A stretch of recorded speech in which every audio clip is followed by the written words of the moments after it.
It was a stormy Friday night, the kind of night when shadows seemed to stretch a little longer and the wind howled as if whispering secrets to the dark.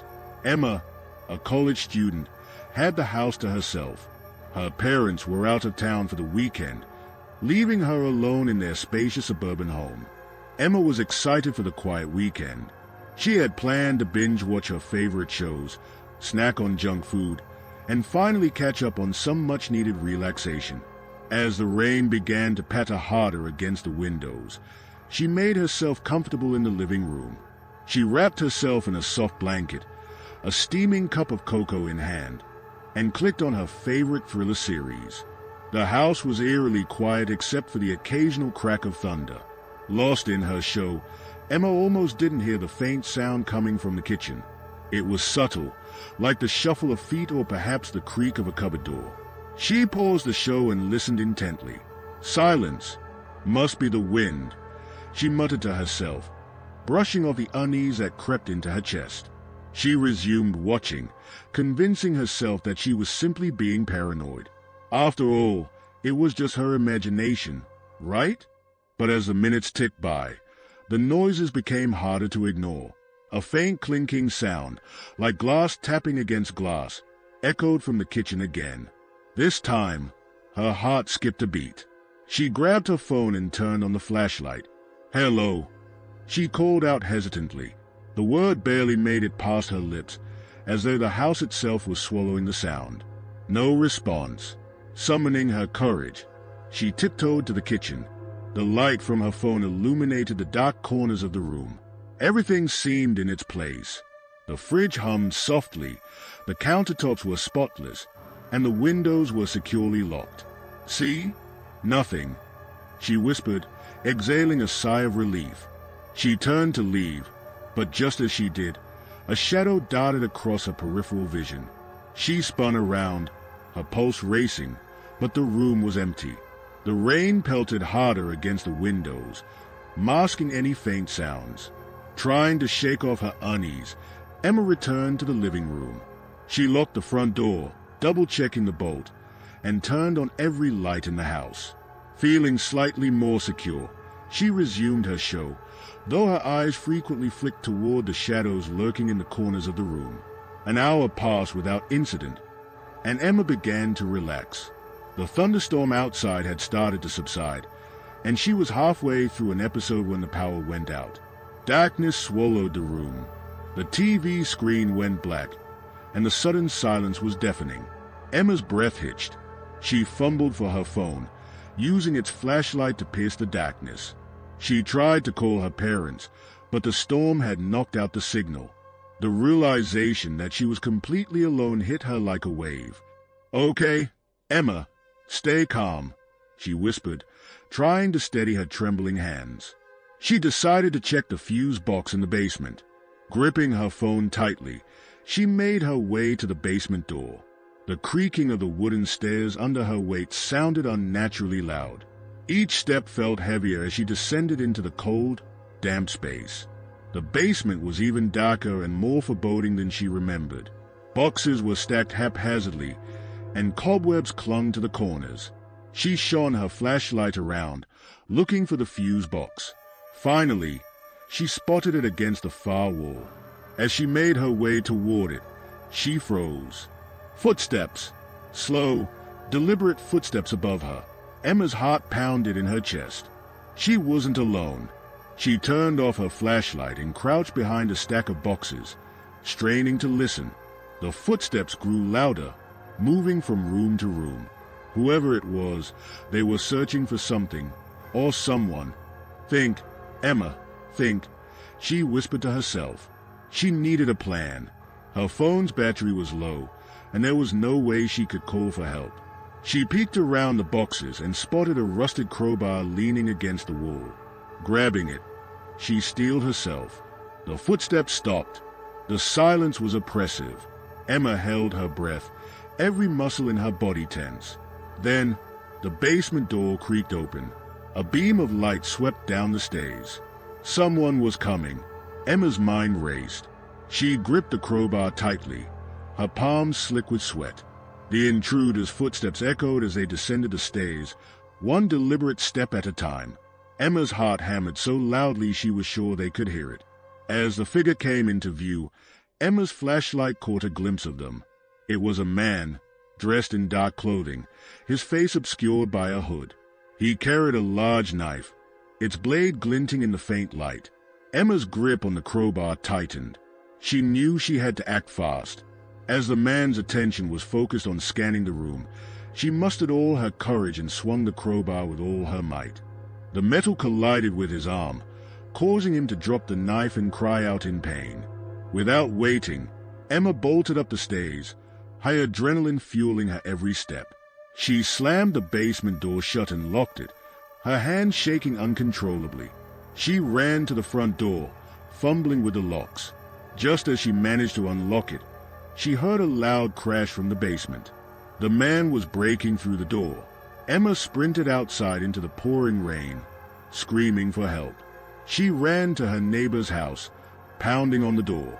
Lights flicked on, and her elderly neighbor, Mr. Harris, answered, looking alarmed.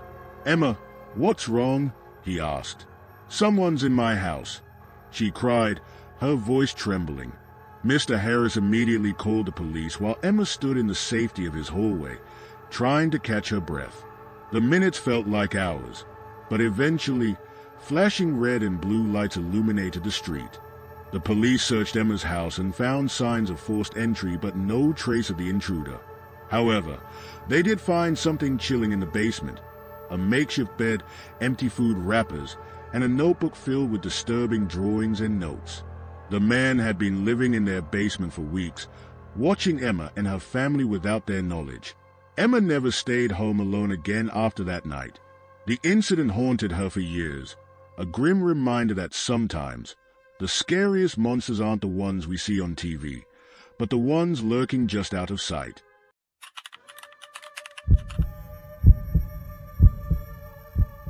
It was a quiet Friday evening when Emily found herself alone at home. Her parents had left for a weekend trip, and her younger brother was staying at a friend's house. The house was unusually silent, save for the faint ticking of the clock and the occasional hum of the refrigerator. Emily was used to being home alone, but tonight felt different. There was an unsettling stillness in the air, one that made her glance over her shoulder every now and then. Emily decided to distract herself by watching a movie. She grabbed a bowl of popcorn, dimmed the lights in the living room, and settled on the couch. The horror movie she picked seemed like the perfect choice for the night. As the film's eerie music filled the room, Emily felt her nerves start to tingle. Though she reminded herself it was just a movie. But halfway through, she began to hear faint noises that weren't coming from the TV. A soft creaking sound echoed from the direction of the hallway. Pausing the movie, Emily strained her ears.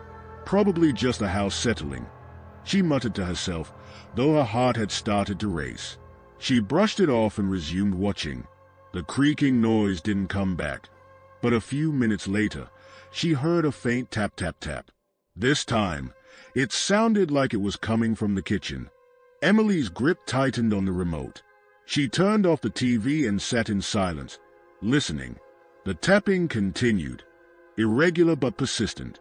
Taking a deep breath, she got up and walked toward the kitchen, her footsteps hesitant.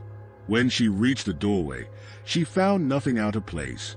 The windows were locked, the doors were shut, and everything appeared normal.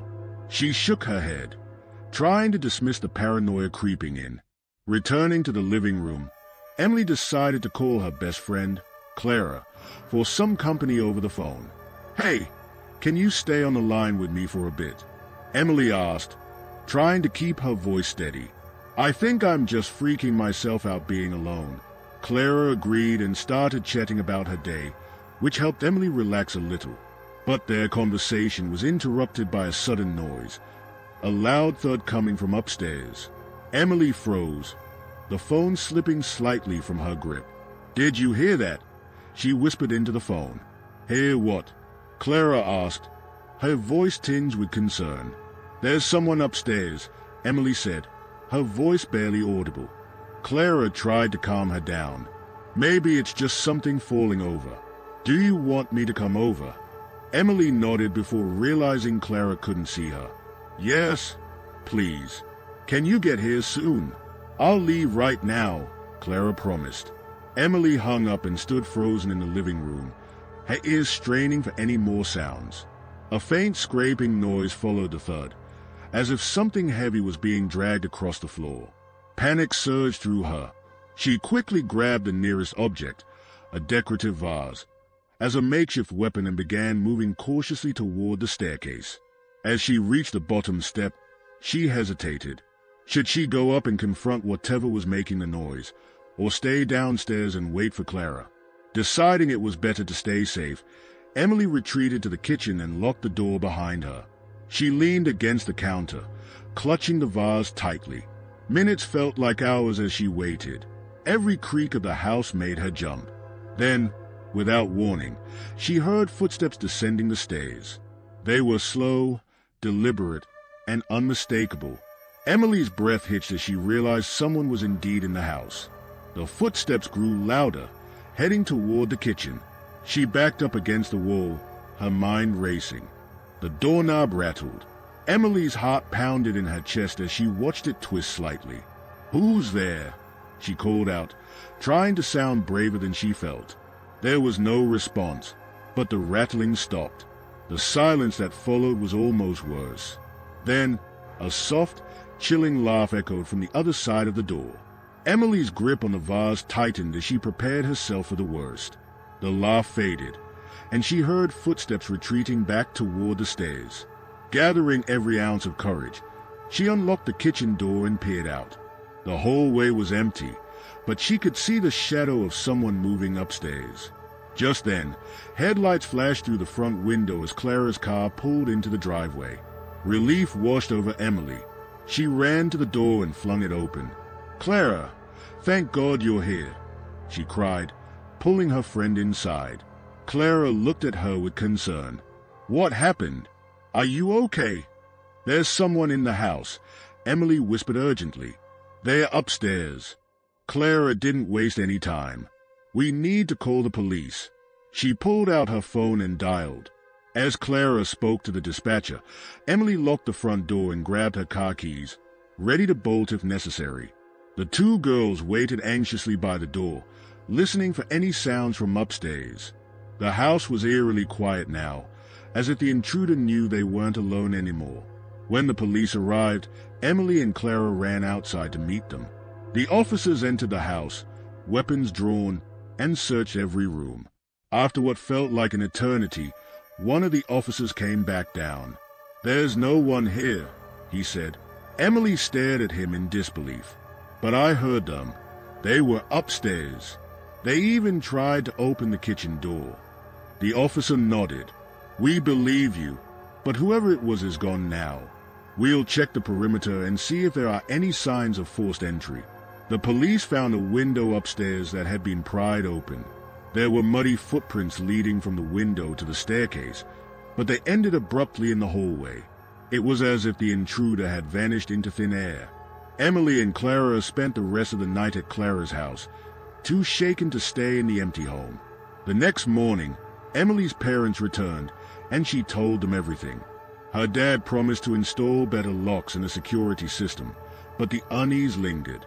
Days later, while cleaning her room, Emily found something that sent chills down her spine, a small, crumpled note under her bed. It read, "You're never really alone." Emily moved out of that house a month later, but the memory of that night stayed with her forever.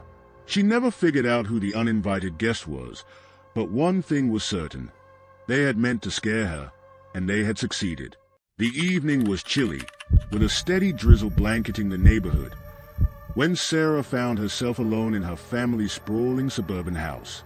Her parents had gone out of town for the weekend, leaving her in charge. At 19, Sarah was confident she could handle being by herself. Besides, the idea of a quiet night watching movies and munching on snacks sounded appealing. The rain tapped steadily against the windows, and the wind howled through the trees outside. The house, usually filled with the sounds of her family, now felt eerily silent. Sarah curled up on the couch with a blanket, scrolling through her favorite horror movies on the TV. She settled on a classic slasher film and let herself get lost in the suspense. Halfway through the movie, Sarah heard a faint noise.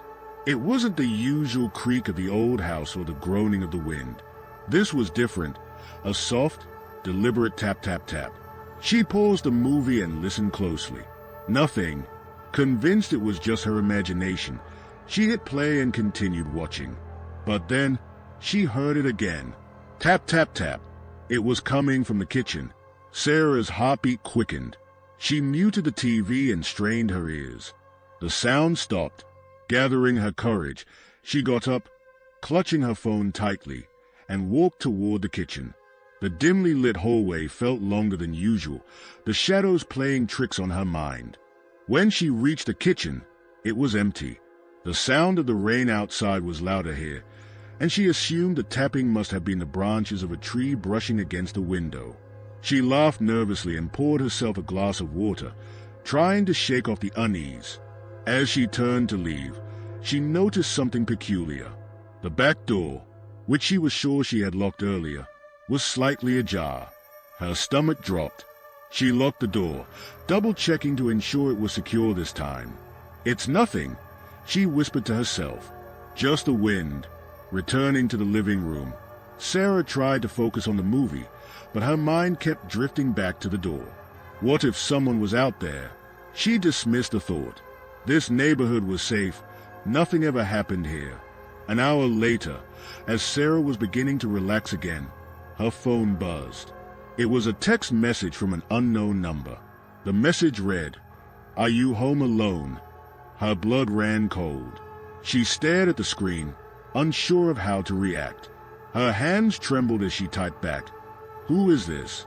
A moment later, another message appeared. "You should check your front door."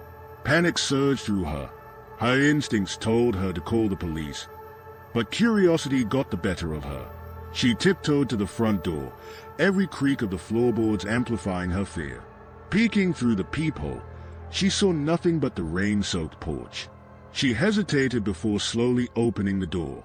There was no one there, but on the doormat lay a single red rose, its petals glistening with rainwater. Sarah's heart pounded as she looked around, but the street was empty. She slammed the door shut and locked it, her breathing ragged. Now thoroughly spooked, she decided to call her best friend, Emma. "Someone's messing with me," Sarah said, her voice trembling. "Calm down," Emma replied. "It's probably some prank. Just stay inside, and if it happens again, call the cops." Sarah nodded, even though Emma couldn't see her. After hanging up, she tried to focus on anything but the growing fear in her chest. She turned on all the lights in the house, hoping it would make her feel safer. Minutes turned into hours, and nothing else happened. Just as Sarah began convincing herself it was all a prank, the power went out. The house was plunged into darkness. She froze, her breath hitching. The only light came from her phone screen. A sound broke the silence. Footsteps. Slow, deliberate footsteps coming from upstairs. Sarah's throat tightened. She hadn't been upstairs since her parents left. "Hello?" she called out, her voice barely above a whisper. No answer. Gripping her phone tightly, she activated the flashlight and started up the stairs, each step feeling heavier than the last. The hallway upstairs was empty, the doors to the bedrooms all slightly ajar. She pushed open her parents' bedroom door, her flashlight revealing nothing but neatly made beds and tidy furniture. As she turned to leave, she caught a glimpse of movement in the mirror. A shadow darted behind her. She spun around, but the room was empty. Her heart raced as she backed out of the room, her flashlight trembling in her hand. She was about to descend the stairs when a voice whispered from behind her, "You shouldn't have come up here." Sarah screamed and bolted down the stairs, her phone nearly slipping from her grasp. She locked herself in the living room and called 911, her voice shaking as she explained the situation. The dispatcher assured her that officers were on their way. As she waited, the tapping sound returned. This time, it was louder, more insistent. It was coming from the living room window. Sarah didn't dare look. She crouched behind the couch, clutching her phone like a lifeline. The sound stopped abruptly, replaced by a chilling silence. Then, the front door creaked open. Footsteps echoed through the foyer. Sarah's breathing was shallow as she tried to stay as quiet as possible. The footsteps grew louder, closer, until they stopped just outside the living room. "Sarah," a voice called out. It was soft, almost tender, but it sent shivers down her spine. She recognized it. It was a voice from her nightmares, the one she hadn't heard since she was a child. Before she could react, the living room door burst open. Standing there was a figure dressed in black, their face obscured by a mask. Sarah screamed, but before the figure could take another step, flashing red and blue lights illuminated the room. The sound of sirens filled the air as the police stormed in. The intruder tried to flee but was quickly apprehended. As they removed the mask, Sarah was horrified to see a man she didn't recognize, yet there was something disturbingly familiar about his eyes.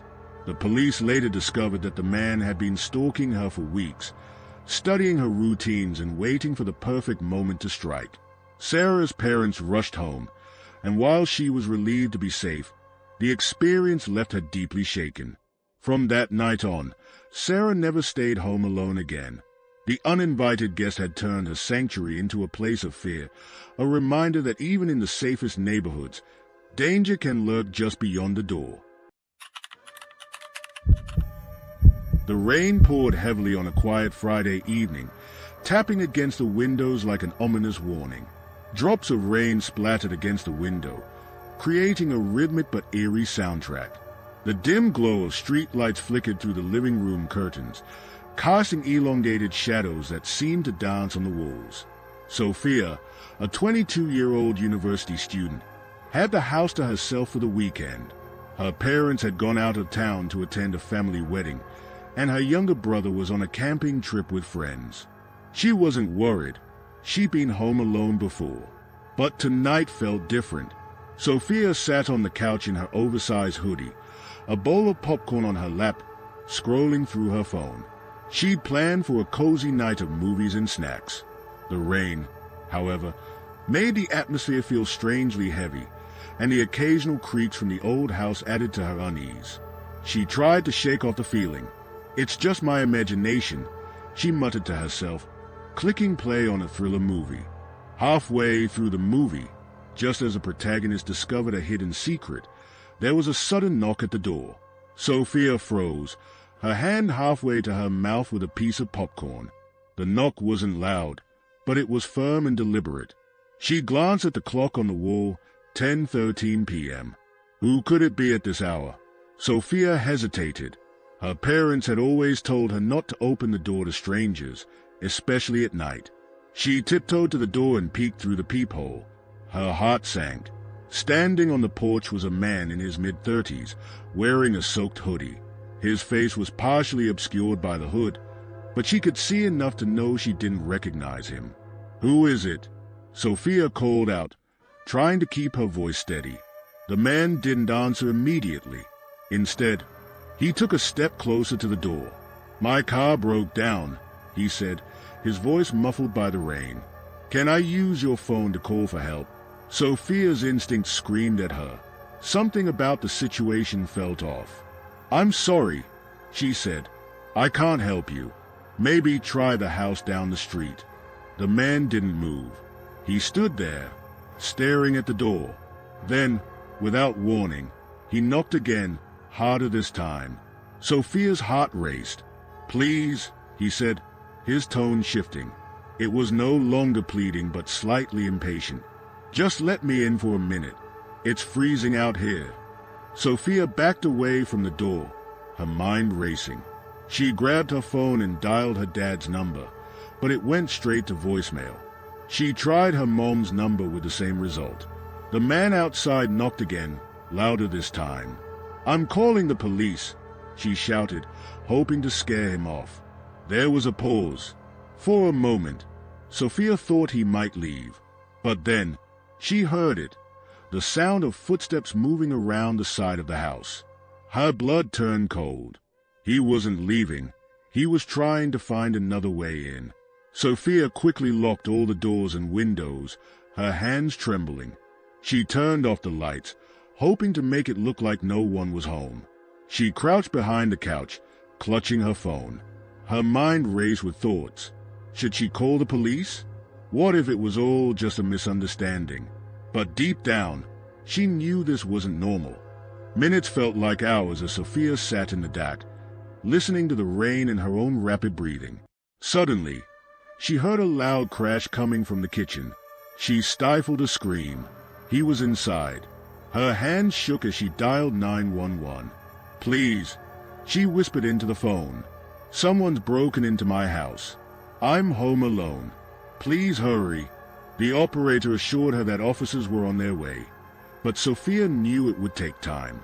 She could hear the intruder moving around the house, his footsteps deliberate and heavy. He wasn't in a rush. It was as if he knew he had time. Sophia's mind raced. Where could she hide? The closet?